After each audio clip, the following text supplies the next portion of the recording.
پھر رک کر پلٹی۔ کل 12:30 بجے وہ اسکول آ جائے، میں اس سے وہیں ملوں گی۔ لیکن گھر پر، اس نے کہنا چاہا۔ نہیں، گھر آنے کی ضرورت نہیں فی الحال، اسے اسکول کا کہہ دو، انہوں نے 2 ٹوک کہا۔ آنیا نے چند لمحے سوچا، پھر سارے خدشات پسے پشت ڈالتی تمتماتے چہرے کے ساتھ ٹیلی فون سٹینڈ کی طرف بڑھ گئی۔ اس کی بہنوں کی نظریں اس پر تھیں مگر اب کسی کا خوف نہیں رہا تھا۔ کھانا بے حد خاموشی سے کھایا گیا تھا۔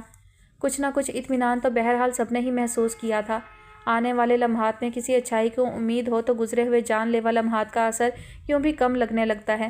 کچھ ایسی ہی کیفیت سارے گھر پر چھائی ہوئی تھی۔ دوسری طرف آنیا خوش، مطمئن، شاداں و فرحاں اپنی فیلنگز ان سب سے شیئر کرنے کو بےتاب تھی۔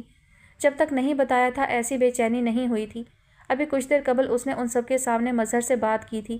اب چونکہ کوئی بات راز نہیں رہی تھی تو وہ کھل کر بات کرنا چاہتی تھی۔ خود انہیں تو توفیق نہ ہوئی پوچھنے کی۔ اچھا ہوتا امی مظہر کو گھر پر ہی بلوا لیتی، اس بہانے تم لوگ بھی مل لیتے۔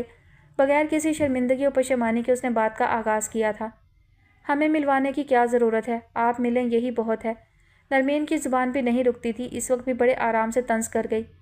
کیوں، کیا تمہیں اپنے بڑے بہنوئی سے ملنے کا شوق نہیں ہے؟ اتنی خوشی میں چھوٹی موٹی باتیں نظر انداز کی جا ہی سکتی تھیں۔ تبھی انجان بن کر بے تکلفی سے پوچھنے لگی، مگر ثانیہ چونکی تھی اور ٹھٹک کر آنیا کو دیکھا تھا جو بہت مطمئن اور خوش دکھائی دے رہی تھی۔ اتنی دور کی مت سوچو، اس نے دھیمی آواز میں کہا۔ تم نے سنا نہیں امی نے کیا کہا ہے؟ اگر وہ انہیں پسند نہیں آیا؟ اور تم نے سنا نہیں میں نے کیا کہا؟ آنیا نے خوش دلی سے اس کی بات قطع کی تھی۔ اس کی نوبت ہی نہیں آئے گی، مظہر میں ایسی کوئی خامی ہے ہی نہیں کہ امی انہیں ریجیکٹ کریں۔ تم دیکھ لینا امی ایک نظر میں انہیں اوکے کر دیں گی، وہ اتنی اچھی اور سافٹ نیچر کے مالک ہیں۔ پھر تمہیں پتہ ہے ان کے پاس کتنا پیسہ ہے، اتنا جتنا ہم لوگ خواب میں بھی نہیں دیکھ سکتے۔ ہم جیسے لوگوں سے تمہاری کیا مراد ہے؟ ثانیہ نے قدرے ناگواری سے بات کاٹی۔ بے شک ہمارے پاس پیسہ نہیں ہے، لیکن کیا ہم عزت سے روٹی نہیں کھاتے؟ کیا ہمیں دوسروں کے سامنے ہاتھ پھیلانا پڑتا ہے؟ نرمین بیزار ہو کر کمرے سے جا چکی تھی۔ میرا کہنے کا یہ مطلب نہیں تھا، آنیا نے تحمل سے کہا، لیکن ہمیشہ کھانا کھانا ہی اہم نہیں ہوتا، کچھ اور ضروریات بھی ہوتی ہیں جو انسان کا دل چاہتا ہے کہ ایٹ اے ٹائم پوری ہوں۔ کچھ تو وہ خوش تھی اور کچھ وہ فی الحال کسی سے بھی اختلاف کر کے اپنے حامی کم نہیں کرنا چاہتی تھی، لیکن اپنی بات تو سمجھانا ہی تھی۔ وہ کون سی ضروریات ہیں جو تمہاری اس گھر میں رہتے پوری نہیں ہوتی، یا انہیں عادل پورا نہیں کر پائے گا؟ ثانیہ میں بہت خوش ہوں اور میری خوشی غارت مت کرو۔ اب تو میں تھک چکی ہوں بتاتے بتاتے کہ مجھ سے دانتوں سے پکڑ پکڑ کر پیسہ خرچ نہیں کیا جاتا۔ میرا دل چاہتا ہے کہ میں مارکیٹ جاؤں تو کچھ بھی خریدتے ہوئے مجھے جوڑ توڑ نہ کرنا پڑے، بس جو اچھا لگے میں اسے خرید لوں۔ جب میں سڑک سے گزر رہی ہوتی ہوں تو قریب سے گزرتی گاڑیاں مجھے دیکھ کر وحشت ہوتی ہے، مجھے اپنا آپ کیڑے مکوڑوں کی طرح لگتا ہے۔ عادل مجھے اتنا پیسہ نہیں دے سکتا، مظہر دے سکتے ہیں، ان سے شادی کر کے صرف پیسہ نہیں ملے گا مجھے، میرا لائف سٹائل بھی ہائی ہو جائے گا، مجھے کسی دڑبے نما گھر میں نہیں رہنا پڑے گا۔ بہت سا پیسہ زندگی سے سکون چھین لیتا ہے، یاد رہے۔ ثانیہ کے خیالات گو کہ اس کے لیے نئے نہیں تھے، مگر پھر بھی اسے دکھ ہو رہا تھا، جانے کیوں۔ بد دعائیں تو مت دو، اور ایسا ہمیشہ نہیں ہوتا۔ دراصل ٹی وی ڈرامے فلمیں دیکھ دیکھ کر ہمارے ذہن میں یہ کانسیپٹ سا بن گیا ہے کہ دولت کے ساتھ برائیاں بھی ہوتی ہیں، مگر جہاں محبت ہو وہاں برائیوں پر قابو بھی پایا جا سکتا ہے، اور یہ بھی ضروری نہیں کہ دولت ہر ایک کے ذہن پر غلط ہی اثر ڈالے۔ اچھائی برائی غلط درست میں فرق کرنے کی صلاحیت تو ہر ایک کے پاس ہوتی ہے۔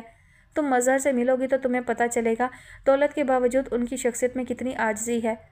اس کا مطلب تم نے اس شخص کا انتخاب صرف اس لیے کیا کہ وہ دولت مند ہے؟ کچھ دیر خاموش رہنے کے بعد اس نے اچانک پوچھا۔ آنیا کے سر پر جیسے کوئی پتھر گرا تھا۔ اس نے چونک کر ثانیہ کی جانب دیکھا جو بغور اس کی جانب دیکھتی اس کے جواب کی منتظر تھی۔ وہ فوراً جواب نہ دے سکی، یہ سوال اس کے لیے قطعی غیر متوقع تھا۔ نہیں، میں نے اس کا انتخاب صرف اس لیے نہیں کیا کہ وہ دولت مند ہے، میں نے اس کا انتخاب اس لیے کیا کہ وہ مجھ سے بہت محبت کرتا ہے، اس نے سنبھل کر جواب دیا۔ محبت تو عادل بھی کرتا ہے، ثانیہ نے تیزی سے کہا۔ آنیا ایک بار پھر فوری طور پر کچھ نہ کہہ سکی۔ میں اتنی خوبصورت ہوں کہ کوئی بھی میری محبت میں مبتلا ہو سکتا ہے، چند لمحے بعد اس نے کہا۔ میں جانتی ہوں عادل مجھ سے محبت کرتا ہے، مگر ایک تو یہ کہ کبھی اس نے اظہار نہیں کیا، اور مجھے انا پرست مرد پسند نہیں ہے، اور دوسری بات یہ کہ میں اس سے محبت نہیں کرتی، یہ بات سب سے اہم ہے۔ ثانیہ نے پھر تعصب سے اسے دیکھا۔ اتنی خود پسندی؟ خوبصورت لڑکی، تم ایک اظہار پر قربان ہو رہی ہو؟ اس کا پرتعصب لہجہ طنزیہ بھی تھا۔ آنیا ہنسی۔ خوبصورت لڑکی اس جذبے پر قربان ہو رہی ہے جو مظہر کے دل میں اس کے لیے ہے۔ اپنے دل کی بات کرو، ورنہ محبت تو عادل کے دل میں بھی ہے۔ یار تم سب لوگوں کو عادل کی اتنی فکر کیوں ہے؟ بہن میں ہوں تمہاری یا وہ؟ وہ بیزار ہوئی، پھر ایک دم بولی۔ ویسے ایک آئیڈیا ہے میرے ذہن میں، اگر تم اس پر غور کرو تو۔ اس نے چند لمحوں کا توقف کیا تھا۔